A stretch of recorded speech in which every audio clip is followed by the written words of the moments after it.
देखो पिपिली डेलांग हूँ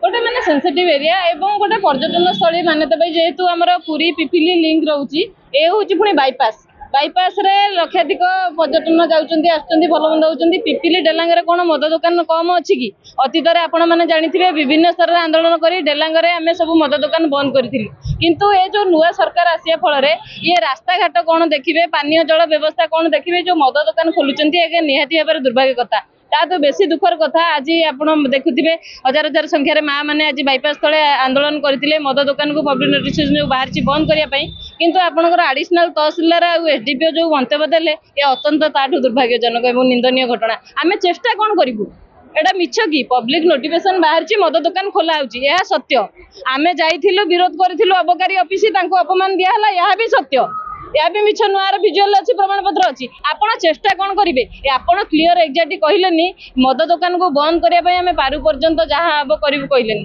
आम चेष्टा करूँ देखू आम द्वारा आईनगत कौन हो पारे आपण ये जो नाकटा को बुलेकी धरुं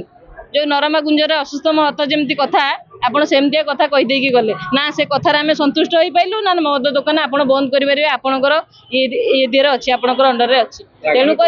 आगामी दिन में जो माँ मैंने अच्छा यार द्विगुण महिला ये जो कहते खाली आज दलित वर्जन आदिवासी श्रेणी महिला मैंने आसछन्ति माइनॉरिटी समस्ते आम महिला कांग्रेस तरफ भी आम शताधिक महिला मैंने आसी ये बाईपास बंद करने सहित जदि मद दुकान खोले कि आ बिना नोटिफिकेशन बाहर आम से माने पूरा राजरास्ता ब्लॉक कर दे पूरा बाईपास बंद करके आंदोलन तीव्रतर हम आ पिपिली रे आउ नूतन मद दुकान न खोलू पीवाई पानी ना लोक रोग वैराग पड़े जंडिस टू कामल रोग है आप निजे शुणी सरकार डाक्तर टीम निजे डिक्लेयर कर दया नदी जल जहर पलटिला आमाशय जीवाणु रोचुनी तुम पीवाई पानी व्यवस्था कर मद दुकान खोलुच सरकार को लज्जा लगे कथा नूतन सरकार मद दुकान खोलिया गोटे निंदनीय घटना सी तो जहाँ जी कर तुम आम विगत दिन छवि उल्टाऊनु सी मधुआ सरकार मद दुकान खोलता किंतु तुम तो मद मुक्त कर निशा मुक्त तुम नोटिफिकेशन देथिल निर्वाचन इस्तार कही आम नूतन मद दुकान खोलू ना मद दुकान को बंद करूँ संपूर्ण ओडिशा को निशा मुक्त करूँ अरे पिपिली भाया शांतिपूर्ण अंचल पर्यटन स्थल की तुम कहीं मधुआ करके आम माँ भौणी जीवन सहित खेल खेलुच तेणु जदि आपण मान माध्यम आम सचेतन कर माने अनुरोध तो करूँ